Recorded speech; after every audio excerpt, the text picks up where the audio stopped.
नमस्कार, मैं हूं अशोक वर्मा। आप देख रहे हैं टीवी 20 न्यूज। अपने अपने क्षेत्रों की खबरों को देखने के लिए बने रहिए हमारे साथ। अब नजर करते हैं खबरों की तरफ।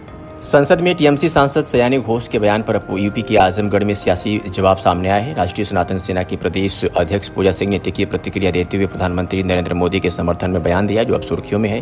पूजा सिंह ने कहा कि इस देश में एक चाय बेचने वाला भी प्रधानमंत्री बन सकता है, यही लोकतंत्र की ताकत है। उन्होंने गाय को भारतीय संस्कृति और सनातन परंपरा का प्रतीक बताते हुए विपक्ष पर तंज कसा। उन्होंने कहा कि चाय हमारी शान, गाय हमारी जान और मोदी हमारा अभिमान है। पूजा सिंह के इस बयान के बाद राजनीतिक गलियारों में चर्चाएं तेज हो गई हैं।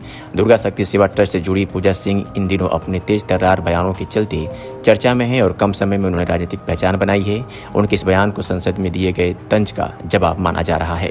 सनातन सेना भारत की उत्तर प्रदेश महिला मोर्चा की प्रदेश अध्यक्ष पूजा सिंह और आज हमने अपने जिले आजमगढ़ में युवा मोर्चा और महिला मोर्चा की एक संगोष्ठी रखी थी, जिसका आयोजन मारवाड़ी धर्मशाला पुरानी सब्जी मंडी में किया गया। क्या उद्देश्य इसका है आज? अब सनातन का उद्देश्य तो आदिकाल से अनंत तक है, तो सारे लोग जानते हैं कि सनातन का क्या उद्देश्य है। हम हिंदू राष्ट्र में रहते हैं, हम हिंदू हैं और हम सबके अंदर सनातन है, बस उसे जगाने की आवश्यकता है, जिसका एक बहुत सूक्ष्म सा प्रयास हम लोग राष्ट्रीय सनातन सेना भारत में।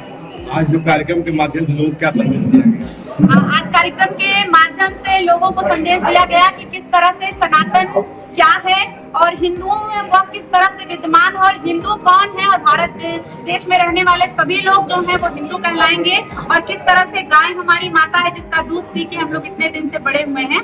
तो हम लोगों को किस तरह से गाय की रक्षा करनी चाहिए और समाज में जो कुरीतियां फैल रही हैं उन पे किस तरह से रोकथाम करनी चाहिए, जिसमें महिलाओं और युवा मोर्चा की क्या भूमिका है उसके साथ। आपने एक संकल्प लिया है कि गौ की रक्षा करेंगे और गौशाले चेक करेंगे, क्या उसके लिए? हाँ बिल्कुल, हम गायों की रक्षा करेंगे। सबसे पहले हमारा यह सिद्धांत है कि हम गौशालाओं में जाएंगे, जो भी आसपास के क्षेत्रों में गौशाले वहाँ देखेंगे कि गायों की कितनी संख्या है।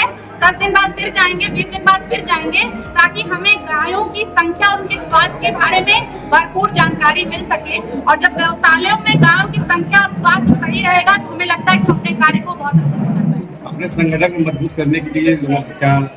संगठन में सबसे ज्यादा मजबूती यह है कि हिंदू हैं और वह सनातनी है, इस चीज को जाने और ज्यादा से ज्यादा हमारे संगठन में जुड़े और हमारे सनातन धर्म को, जो कि सबका धर्म है, सबके अंदर ही है, उसको आगे बढ़ाएं और धीरे धीरे सनातन जिले स्तर नहीं, राज्य स्तर नहीं, प्रदेश स्तर नहीं, देश स्तर नहीं, विश्व स्तर पर आगे बढ़े और घर घर नहीं, सबके हृदय में विद्यमान है। ठीक है।